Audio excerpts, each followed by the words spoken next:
Знаешь что, брат, давай с тобой посидим, заварим чаю. Давай помечтаем, куда же нам...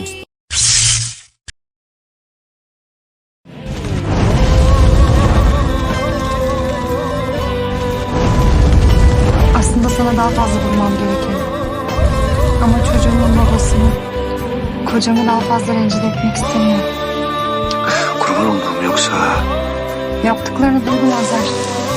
Senin hala benim sevdiğim, inandığım Azar olduğunu görmek beni çok mutlu etti. Bir daha asla beni üzmeyeceksin. Söz ver. Söz. Bir daha asla. Ama asla üzmeyeceğim seni. Söz. Seni çok özledim.